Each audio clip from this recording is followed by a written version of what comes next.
ಸನಾತನ ಧರ್ಮದ ವೈಶಿಷ್ಟ್ಯ ಏನು ಅಂದ್ರೆ ಪರಮಾತ್ಮನನ್ನ ನಾನಾ ಬಗೆಯಲ್ಲಿ ನಾವು ಆರಾಧಿಸ್ತೀವಿ. ಆಕಾಶ ಇದ್ದ ಹಾಗೆ ಪರಮಾತ್ಮ ಸಚ್ಚಿದಾನಂದ. ಸತ್ ಅಂದ್ರೆ ಸದಾ ಇರುವಂತದ್ದು. ಹಿಂದೆಯೂ ಇತ್ತು, ಈಗಲೂ ಇದೆ, ಮುಂದೆಯೂ ಇರುತ್ತೆ. ನಾವೆಲ್ಲ ಹಂಗಲ್ಲ. ನಮ್ದು date of birth, date of death ಬಂದಿರುತ್ತೆ. ಇಷ್ಟರೊಳಗೆ ನಮ್ಮ ಜೀವನ. ಈ ಸೃಷ್ಟಿ ಆಗುವ ಮುಂಚೆನೂ ಇದ್ದದ್ದು, ಸೃಷ್ಟಿಯ ಕಾಲದಲ್ಲೂ ಇರುವಂಥದ್ದು, ಅನಂತರವೂ ಉಳಿಯುವಂಥ ಏಕೈಕ ಸತ್ಯವನ್ನ ಸತ್, ಓಂ ತತ್ಸತ್ ಪರಮಾತ್ಮ ಅಂತ ಹೇಳ್ತೀವಿ. ಚಿತ್ ಅರಿವು. ನಮ್ಮಲ್ಲಿ ಅರಿವು ಮುಚ್ಚೋಗುತ್ತೆ, ಆಗಾಗ ಮರ್ತು ಹೋಗ್ತೀವಿ, ಮರೆಯೋ ಬಂದ್ಬಿಡುತ್ತೆ, ನಾವ್ಯಾರು ಅಂತ ಮರ್ತು ಬಿಡ್ತೀವಿ. ಆದ್ರೆ ಇನ್ನು ಒಂದು ಬರ್ತಾ ಇದೆ, ಅರಿವು. ಚಿತ್ ಅಂದ್ರೆ ಅದರ ಬೋಧೆ ಸದಾ ಇರುವಂಥದ್ದು, ಎಲ್ಲದರ ಜ್ಞಾನ ಇರುವಂಥದ್ದೇ ಚಿತ್. ಸರ್ವಜ್ಞತ್ವ ಅಂದ್ರೆ ಆನಂದ, ಸದಾ ಆನಂದವಾಗಿರುವಂಥದ್ದು. ನಾವು ಸಚ್ಚಿದಾನಂದ ಸ್ವರೂಪಿಗಳೇ. ನಮ್ಮ ಒಳಗಡೆ ಇರೋದು ಅದೇ ಸಚ್ಚಿದಾನಂದನೇ. ಅದೇ ಮೇಲ್ಗಡೆ ಮಾಯೆ ಅಂತ ಒಂದು ಆವರಣ ಕವ್ಕೊಂಡ್ಬಿಟ್ಟಿದೆ. ಅದ್ರಲ್ಲಿ ಯಾವಾಗ್ಲೂ ಆ ಮಾಯೆ ಏನ್ ಮಾಡುತ್ತೆ, ನಿಂಗಿರ್ಬೇಕಾದಂತ ಬಿಟ್ಟು ಮಾಡ್ಬಿಡುತ್ತೆ. ಏನ್ರಿ ಚೆನ್ನಾಗಿದ್ದೀರ ಅಂದ್ರೆ ಏನೋ ಇಷ್ಟು ಮಟ್ಟಿದ್ದೀರಿ. ಬೇಕಾದ ಜಾಗದಲ್ಲಿ ಸೈಟ್ ತಗೊಂಡಾಯ್ತು, ಮನೆ ಕಟ್ಕೊಂಡಾಯ್ತು, ಡ್ರೀಮ್ ಕಾರ್ ಆಯ್ತು, ಅಮೆರಿಕಕ್ಕೆಲ್ಲ ಬಾಣಂತನ ಮಾಡಕ್ ಹೋಗಿ ಬಂದಾಯ್ತು, ಎಲ್ಲ ಆಯ್ತು, ಎಲ್ಲ ಆಯ್ತು. ಬೇಕಾದ ಒಡವೆ ಸಿಕ್ತು, ಬಟ್ಟೆ ಸಿಕ್ತು, ಎಲ್ಲ ಎಲ್ಲ ಆದ್ರೂ ಕೂಡ ಚೆನ್ನಾಗಿದ್ದೀರ ಅಂದ್ರೆ ಏನೋ ಇಷ್ಟು ಮಟ್ಟಿಗಿದ್ದೀವಿ. ಯಾಕೆ ಹಾಗೆ? ಆನಂದದ ವಿಸ್ಮರಣೆ. ನಾವೆಲ್ಲ ಈಗ ಸೇರೋದು ಯಾಕೆ? ಆನಂದಕ್ಕಾಗಿ ತಾನೆ. ಎಲ್ಲೂ ನಮ್ಮ ಮನೆಗೆ ಸೌಂದರ್ಯ ಲಹರಿ ಹೇಳ್ಕೊಡ್ಬೋದು ತಾನೆ. ಕೆಲವ್ರು ಹೇಳ್ತಾರೆ ನಾವೆಲ್ಲ ಮನೇಲಿ ಮಾಡ್ತಿದ್ರಿ, ನಾವೆಲ್ಲೂ ಬರಲ್ಲ ಅಂತ. ಮತ್ತು ನಿಮ್ಗೂ ಡಿಸ್ಕರೇಜ್ ಮಾಡ್ತಾರಲ್ವಾ? ನಾವು ಮನೇಲಿ ಎಲ್ಲ ಮಾಡ್ತೀವಿ, ನಾವು ಮನೇಲಿ ಮಾಡೋಣ. ಇಷ್ಟ ಆನಂದ ಸಿಕ್ಕತ್ತಾ? ಬರೀ ಸೀರೆಗಳನ್ನೆಲ್ಲ ಉಟ್ಕೊಳಕ್ ಅವಕಾಶ ಸಿಕ್ಕತ್ತಾ ಅಲ್ವಾ? ಇಲ್ಲಿ ಬಂದಾಗ ಹಾಗೆ ರೆಸಿಪಿ ಚೇಂಜ್, ಅದೇನೋ ಗೊಜ್ಜು ಚೆನ್ನಾಗಿರ್ತೀರಿ, ಹೆಂಗ್ ಮಾಡ್ತೀರಾ ಅಂತ ತಿಳ್ಕೊಂಡಿರ್ತೀರಾ. ಹೋಗೋವಾಗ ಒಟ್ಟಿಗೆ ತರಕಾರಿ ಕೊಂಡ್ಕೊಂಡು ಹೋಗ್ತೀರಾ. ಒಂದ್ ನಿಮಿಷ ಸೀರೆ ಅಂಗಡಿ ಕಾಣಿಸುತ್ತೆ, ಅಲ್ಲೊಂದು ವಿಸಿಟ್ ಕೊಡ್ತೀರಾ. ಅವ್ರು ಯಾರಿಗೋ ಸೀರೆ ತಗೊಳಕ್ಕೆ ಅಂತ ಹೋಗಿ ನೀವು ಒಂದು ತಗೊಳ್ತೀರಾ. ಈ ಸಂಭ್ರಮ, ಸಂತೋಷ ಇದೆಲ್ಲ ಧಾರ್ಮಿಕ ಸಂಸ್ಕೃತಿಯಲ್ಲಿ ಭಕ್ತಿಗೆ ಪೂರಕವಾದಂತ ಶುಗರ್ ಕೋಟಿಂಗ್ ಅಂತ ಹೇಳ್ತಾರೆ. ಭಕ್ತಿಗೆ ಪೂರ್ವಕ. ಈಗ ಆಯುರ್ವೇದ ಡಾಕ್ಟರ್ಗಳು ಔಷಧಿ ಕೊಡುವಾಗ ಜೇನುತುಪ್ಪದಲ್ಲಿ ಬೆರೆಸ್ಬಿಟ್ಟು ತಿನ್ನಿಸೋರು. ಆ ಜೇನುತುಪ್ಪ ನೆಪ್ಪದಲ್ಲಿ ಔಷಧಿ ಮನೆ ಒಳಗೆ ಹೋಗುತ್ತೆ. ಹಾಗೆ ಈ ಸಂಭ್ರಮ, ಸಂತೋಷ, ಉತ್ಸಾಹ, ಸಡಗರ ಎಲ್ಲ ಎಲ್ಲೋ ಸೀರೆ ನೋಡಿ ನಂಗೆ ನೋಡೇ ಇಲ್ಲ, ಅಕಸ್ಮಾತ್ ಎಲ್ಲೋ ಸೀರೆ ಉಟ್ಕೊಂಡ್ಬಿಟ್ಟೆ ನಾನು. ಬಂದ್ರೆ ಗೊತ್ತಾಯ್ತು ಏನೋ ಸಂತೋಷ, ಸಂಭ್ರಮ. ಒಂದಿವ್ಸಲ ಇನ್ನೊಂದು ಕಲರ್ ಹೇಳ್ತಾರೆ, ಅಯ್ಯೋ ಆ ಕಲರ್ ಇಲ್ಲ ರೀ ನನ್ನ ಹತ್ರ ಅಂತ ಯಜಮಾನ್ ಹತ್ರ ಇನ್ನೊಂದು ಕೊಡಿಸ್ಕೊಳ್ತೀರ. ಈ ಸಡಗರ, ಸಂತೋಷ, ಸಂಭ್ರಮ ಅನ್ನೋದು ನಮ್ಮ ಒಳಗಡೆಯಿಂದ ಇರುವಂಥದ್ದು. ಚಿಕ್ಕ ಮಕ್ಕಳಲ್ಲಿ ಇರುತ್ತೆ ನೋಡಿ. ನಾವೆಲ್ಲ ಪುಟ್ಟ ಮಕ್ಕಳಿದ್ದಾಗ ಹಿಂಗಿರ್ತೀವಿ, ಖುಷಿಯಾಗಿತ್ತು. ಇಲ್ಲೊಂದು ಮಗು ಇತ್ತು ಅಂತ ಇಟ್ಕೊಂಡ್ಬಿಡಿ, ಅದು ಏನೋ ಅಲ್ಲಿ ಹೋಗುತ್ತೆ, ಇಲ್ಲಿ ಹೋಗುತ್ತೆ, ಹತ್ತತ್ತೆ ಹೇಳುತ್ತೆ, ಓಡಾಡ್ಕೊಂಡಿರುತ್ತೆ. ಆನಂದ, ಕೂತ್ಕೊಳಕ್ ಆಗಲ್ಲ. ನಾನ್ ಯಾಕೆ ನರೇಂದ್ರ ಮೋದಿಜಿಯವರೇ ಬಂದು ಉಪನ್ಯಾಸ ಕೊಟ್ಟರು ಕೂತ್ಕೊಳ್ಳಲ್ಲ ಮಕ್ಕಳು ಅಲ್ವಾ? ಅವ್ರ ಆನಂದದಲ್ಲಿ ಅವ್ರು ಇರ್ತಾರೆ. ಪರಮಾತ್ಮ ಆನಂದ ಸ್ವರೂಪಿ. ಆ ಸಚ್ಚಿತ್ ಆನಂದವನ್ನ ನಾವು ಹೇಗೆ ಗ್ರಹಿಸೋದು? ಅದು ಆಕಾಶ. ನಾವೆಲ್ಲ ಗೂಡುಗಳಲ್ಲಿ, ನಮ್ಮ ಅಹಮಿಕೆ ಗೂಡೊಳಗೆ, ಆ ಗೂಡೊಳಗೊಂದು ತೂತ್ ಮಾಡ್ಬೇಕು. ಮನೆಯಲ್ಲಿ ಹೇಗೆ ಕಿಟಕಿ ಮಾಡ್ತೀವೋ ಆಕಾಶವನ್ನು ನೋಡಕ್ಕೆ, ನೆಲಮಂಗಲದಲ್ಲಿರೋರ್ ಮನೆಯ ಕಿಟಕಿಯಿಂದ ನೋಡೋದು ಅದೇ ಆಕಾಶ. ನಾನು ವಿಜಯನಗರದಲ್ಲಿ ನಮ್ಮನೆ ಕಿಟಕಿಯಿಂದ ನೋಡೋದು ಅದೇ ಆಕಾಶ. ಅಮೆರಿಕದಲ್ಲಿ ಯಾರೋ ಇರ್ತಾರಲ್ಲ, ನಮ್ಮ ಮಕ್ಕಳು ಮೊಮ್ಮಕ್ಕಳು ಎಲ್ಲ ಎಕ್ಸ್ಪೋರ್ಟ್ ಮಾಡಿರ್ತೀವಲ್ಲ ನ್ಯಾಯವಾಗಿ, ಅವ್ರು ನೋಡೋದು ಅದೇ ಆಕಾಶನೇ. ಎಲ್ಲರೂ ನೋಡೋದು ಒಂದೇ ಆಕಾಶವನ್ನ. ಆದ್ರೆ ನಮ್ಮ ಕಿಟಕಿ ಮೂಲಕ ನೋಡ್ತೀವಿ. ಹಾಗೆ ಶಿವ ಅಂತ ನಾವು ಕಿಟಕಿಯ ಮೂಲಕ ಪರಮಾತ್ಮನನ್ನು ನೋಡೋದು ಅದೇ ಸಚ್ಚಿದಾನಂದವನ್ನೇ. ದೇವಿ ಅಂತ ನಾವು ಕಿಟಕಿಯಿಂದ ನೋಡೋದು ಅದೇ ಸಚ್ಚಿದಾನಂದವನ್ನೇ. ಕೃಷ್ಣ, ರಾಮ, ವಿಷ್ಣು, ಗಣಪತಿ, ಸೂರ್ಯ, ಯಾವ ರೂಪದಲ್ಲಿ ನಾವು ಆರಾಧನೆ ಮಾಡಿದ್ರು ಅದೆಲ್ಲ ಒಂದು ಕಿಟಕಿ. ಯಾವ್ದನ್ನು ತೋರಿಸ್ತದೆ? ಅದೇ ಸಚ್ಚಿದಾನಂದವನ್ನ ತೋರಿಸ್ತಾ ಇದೆ. ಆ ಕಿಟಕಿನೂ ಬದಲಾಯಿಸ್ಬೋದು. ಗಣಪತಿನ ಸೊಳ್ಳೆ ಈ ಕಡೆ ಮಾಡ್ಬಿಟ್ಟು ಬಲಮುರಿ ಮಾಡ್ಬೋದು, ಎಡಮುರಿ ಮಾಡ್ಬೋದು ಅಲ್ವಾ? ಕೆಂಪು ವಸ್ತ್ರ ಹಾಕ್ಬಿಟ್ಟು ಗಣಪತಿ ಮಾಡ್ಬೋದು, ವಿದ್ಯಾ ಗಣಪತಿ, ಸಿದ್ಧಿ ಗಣಪತಿ, ಆ ಗಣಪತಿ, ಈ ಗಣಪತಿ. ದೇವಿನೂ ಅಷ್ಟೇ ಪ್ರತಿ ಸಲ ಒಂದೇ ತರ ಅಲಂಕಾರ ಮಾಡ್ತೀವಾ? ಇಲ್ಲವೇ ಇಲ್ಲ. ಅಲಂಕಾರವೇ ಒಂದು ಸಂಭ್ರಮ. ಒಬ್ಬಳೇ ದೇವಿ ದಶಮಹಾವಿದ್ಯರಾಗಿ ಬರ್ತಾಳೆ. ವೈಷ್ಣವಿ, ವಾರಾಗಿ, ಮಾಹೇಶ್ವರಿ, ಕೌಮಾರಿ, ನಾರಸಿಂಹಿ, ಆ ಎಲ್ಲ ರೂಪದಲ್ಲಿ ಬಂದ್ರೇನೆ ಚೆನ್ನ. ಗೌರಿ ಇರೋದು ಒಬ್ಳೆ ಗೌರಿ ತಾನೆ, ಮಂಗಳ ಗೌರಿ ಬೇರೆ, ಸ್ವರ್ಣ ಗೌರಿ ಬೇರೆ, ಸೀಗೆ ಗೌರಿ ಬೇರೆ, ಕೇದಾರ ಗೌರಿ ಬೇರೆ, ಚೈತ್ರ ಗೌರಿ ಬೇರೆ, ಉಯ್ಯಾಲೆ ಗೌರಿ ಬೇರೆ, ಎಲ್ಲ ಅದೇ ಗೌರಿಯೇ, ಏನೋ ಒಂದು ಚುಚ್ಚು ವ್ಯತ್ಯಾಸ ಮಾಡ್ಕೊಂಡು. ಹಾಗೆ ಮಹಾವಿಷ್ಣು ದಶಾವತಾರಗಳು 21 ಅವತಾರಗಳಿವೆ ಭಾಗವತದಲ್ಲಿ. ಶಿವಂದು 24 ಅವತಾರ ಇದೆ. ಯಾವುದನ್ನ ಮಾಡಿದ್ರು ವೆರೈಟಿಯಾಗಿ ಮಾಡುವಂಥದ್ದು. ಯಾಕೆ ಹೀಗೆ? ಸ್ವಾಮಿ ವಿವೇಕಾನಂದನ ಒಬ್ರು ಕೇಳ್ತಾರೆ, ಸ್ವಾಮೀಜಿ ನಮ್ಮ ದೇಶದಲ್ಲಿ ತುಂಬಾ ಮತಗಳು, ತುಂಬಾ ಪಂಥಗಳು, ಅದಕ್ಕೆ ಸರಿ ಇಲ್ಲ, ಎಲ್ಲ ಒಂದೇ ದೇವ್ರನ್ನ ಒಂದೇ ತರ ಉಪಾಸನೆ ಮಾಡ್ತಾರೆ, ಇದ್ರೆ ಚೆನ್ನಾಗಿರ್ತಿತ್ತು. ವಿವೇಕಾನಂದ ಹೇಳ್ತಾರೆ, ಮೂರ್ಖ, ಅದು ಸರಿ ಇಲ್ಲ. ಇವಾಗಿರೋ ದೇವರುಗಳು ಸಾಲದು, ಇರೋ ಮತಗಳು ಸಾಲದು, ಎಷ್ಟು ಜನ ಇದಾರೋ ಅಷ್ಟು ಮತ ಇರ್ಬೇಕು. ಏನ್ ಸ್ವಾಮೀಜಿ ಹಿಂಗ್ ಹೇಳ್ತೀರಾ ಅಂದ್ರೆ ಇವ್ರು ಹೇಳ್ತಾರೆ, ಅದು ಪ್ರಕೃತಿಯ ನಿಯಮ. ದೊಡ್ಡ ಅರಣ್ಯ ಇದೆ ಅಂತ ಇಟ್ಕೊಳ್ಳಿ, ಅರಣ್ಯವೆಲ್ಲ ಒಂದೇ ತರದ ಮರ ಇದ್ರೆ ಹಿಂಗಿರುತ್ತೆ, ಆ ಮರನೂ ಉಳಿಯಲ್ಲ. ಯಾಕಂದ್ರೆ ಆ ಮರ ಉಳಿಯೋಕೆ ಇನ್ಯಾವುದು ಬೇರೆ ಮರ ಕಾರಣವಾಗಿರುತ್ತೆ. ನೀವು ಸ್ವಲ್ಪ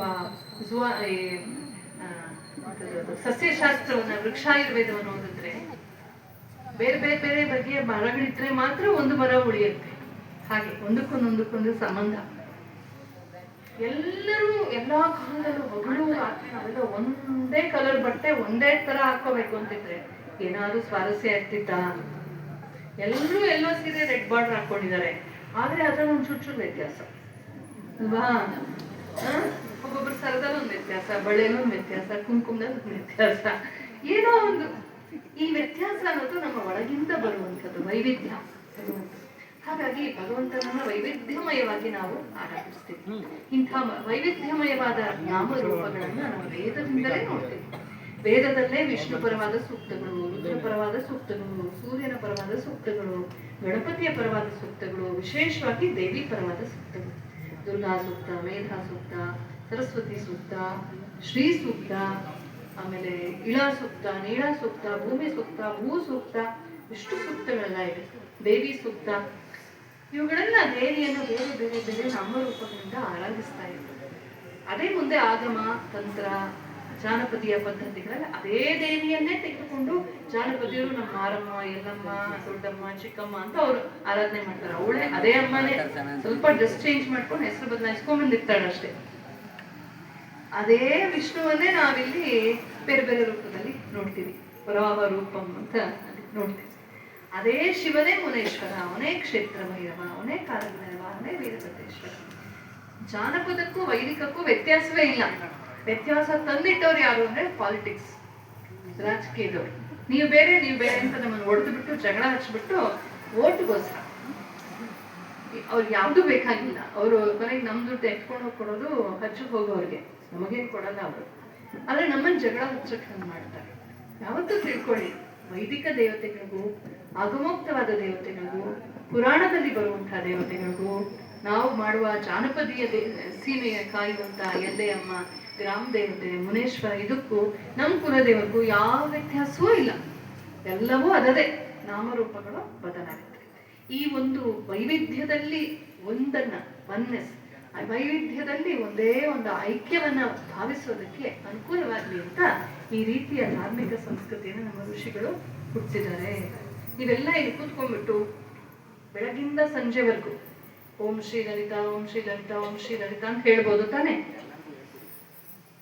ಆದ್ರೆ ಎಷ್ಟು ಜನ ಸೇರ್ತಾರೆ ನೋಡಿ. ಸ್ವಲ್ಪ ಬರ್ತಾರೆ, ಆಮೇಲೆ ಇಲ್ಲ ನಾನು ಮನೇಲಿ ಗ್ಯಾಸ್ ಆನ್ ಮಾಡಿ ಬಂದ್ಬಿಟ್ಟಿದ್ದೀನಿ, ಸರಿಯಾಗಿ ಹೇಳಿಲ್ಲ, ಒಬ್ಬೊಬ್ಬರೇ ಹೋಗ್ಬಿಡ್ತಾರೆ. ಅಥವಾ ಅದು ಬೇಡ, ಓಂ ಅಂತ ಓಂಕಾರ ತುಂಬಾ ಜನ ಪ್ರಯೋಗ ಮಾಡಿ ಎಲ್ಲ ಫೇಲ್ಯೂರ್ ಆಗ್ಬಿಟ್ಟಿದೆ. ಪಿರಮಿಡ್ ಕಟ್ತಾರೆ ಕೆಲವರು, ಯಾರೂ ಹೋಗಲ್ಲ. ನೀವು ಏನೇ ಮಾಡಿ ವೈವಿಧ್ಯ ಕೊಡದೆ ಹೋದ್ರೆ ಮನುಷ್ಯನ ಮನಸ್ಸನ್ನ ಸ್ವೀಕರಿಸೋದಿಲ್ಲ. ಈ ಸತ್ಯ, ಈ ಮನೋವಿಜ್ಞಾನವನ್ನ ನಮ್ಮ ಋಷಿಗಳು ಅರಿತಿದ್ರು. ಅದಕ್ಕೆ ಒಂದೇ ಪರಮಾತ್ಮನ ಏಕಂ ಸತ್ ವಿಗ್ರಹ ಬಹುಧಾ ವದಂತಿ, ಒಂದೇ ಸತ್ಯವನ್ನ ನಾನಾ ರೂಪಗಳಲ್ಲಿ ನಮಗೆ ಪರಿಚಯ ಮಾಡಿಸುವಂತ ಕೆಲಸವನ್ನ ಮಾಡ್ತಾರೆ. ನಾನಾ ರೂಪಗಳ ಮೂಲಕ ಒಂದೇ ತತ್ವಕ್ಕೆ ಹೋಗೋದು ನಾವು. ಈಗ ನಾವು ಈ ದೇವಸ್ಥಾನಕ್ಕೆ ಈ ಕಡೆಯಿಂದ ಬರ್ತೀವಿ, ನಮ್ಮ ಮನೆ ಈ ಕಡೆ ಇದ್ರೆ ಈ ಕಡೆಯಿಂದ ಬರ್ತೀವಿ. ಒಂದು ದಿನ ಬೋರ್ ಆಗುತ್ತೆ, ಇನ್ನೊಬ್ಬರು ಒಂದ್ ಸ್ವಲ್ಪ ಹೋಗ್ಬಿಟ್ಟು ಇನ್ನೊಬ್ರು ಮಾತಾಡ್ಸ್ಕೊಂಡು ಹಂಗಿನ್ ಬರ್ತೀವಿ ಅಲ್ವಾ? ಹಾಗೆ 2-3 ಮಾರ್ಗ ಇದ್ರೆ ಒಂದೇ ಮಾರ್ಗದಲ್ಲಿ ಹೋಗಲ್ಲ ನಾವು. ಮನುಷ್ಯನ ಮನಸ್ಸು ಹಾಗೆ.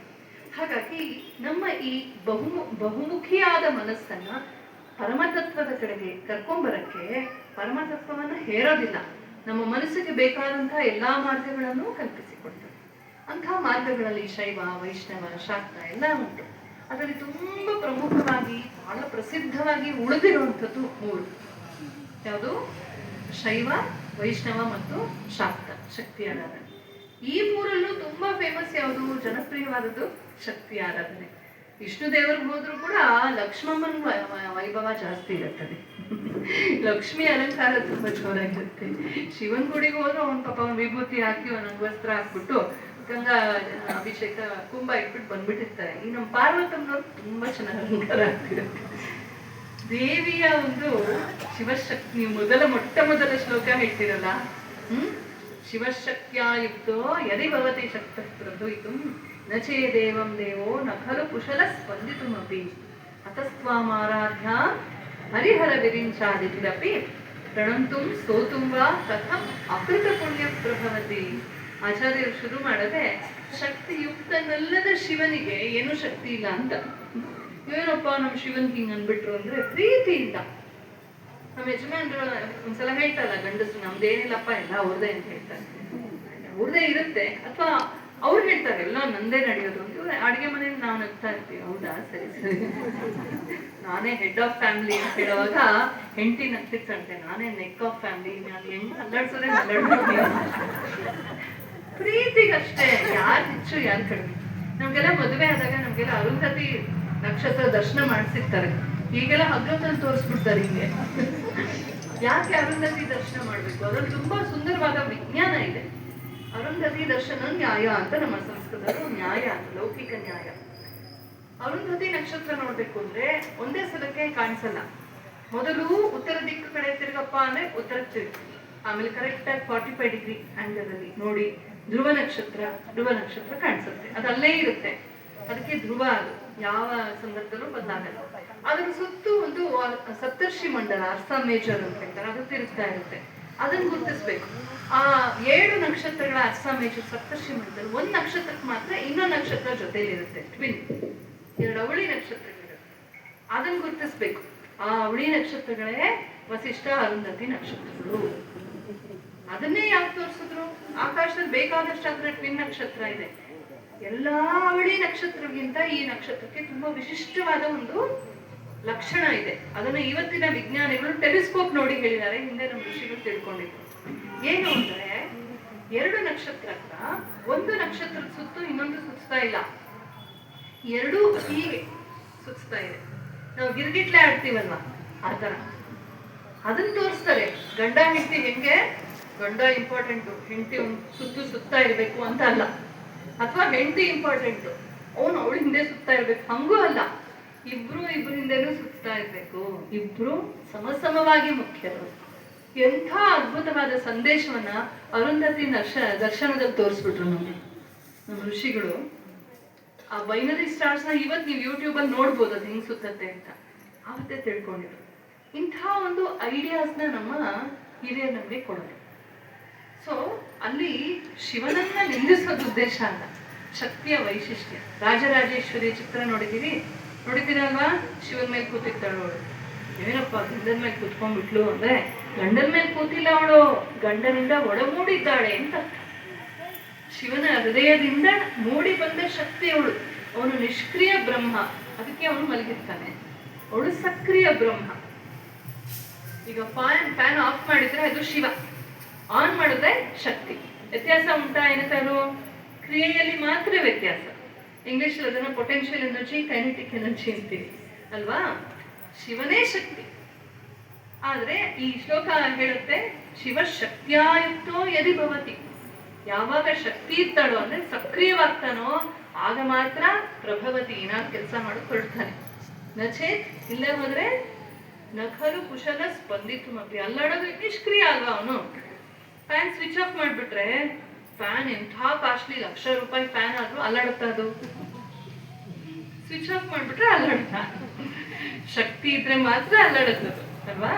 ಸೊ ಶಕ್ತಿ ಏನ್ ಮಾಡ್ತಾಳೆ? ಶಿವನನ್ನ ನಿಷ್ಕ್ರಿಯ ನಿರಾಕಾರ ಬ್ರಹ್ಮ, ತಾನು ಪಾಡಿ ತಾನು ಸಚ್ಚಿದಾನಂದದ, ಅದಕ್ಕೆ ಶಿವ ಯಾವಾಗಲೂ ಧ್ಯಾನಸ್ಥನಾಗ್ಬಿಟ್ಟಿರ್ತಾನೆ. ದೇವಿ ಯಾವಾಗ್ಲೂ ಕಣ್ ತೆರೆದು, ಗ್ರಾಮ ದೇವತೆ ನೋಡಿದೀರಾ, ಇಷ್ಟೆಲ್ಲ ಕಣ್ ತೆಕ್ಕೊಂಡು ಕೂತಿದ್ದವಳು, ದೊಡ್ಡ ಕಣ್ಣು ಹೊಡೆದು. ಅಂದ್ರೆ ಅವಳು ಬಹಿರ್ಮುಖವಾಗಿದ್ದಾಳೆ. ಬನ್ರಿ ಸ್ವಲ್ಪ ಮಕ್ಕಳ ಕಡೆ ಗಮನ ಹರಿಸಿ ಅಂತ ನಮ್ ಕಡೆಗೆ ಶಿವನ ಗಮನವನ್ನ ಹರಿಸ್ತಾಳೆ. ಜಗನ್ಮಾತೆ ಇದ್ರೇನೆ ಸೃಷ್ಟಿ.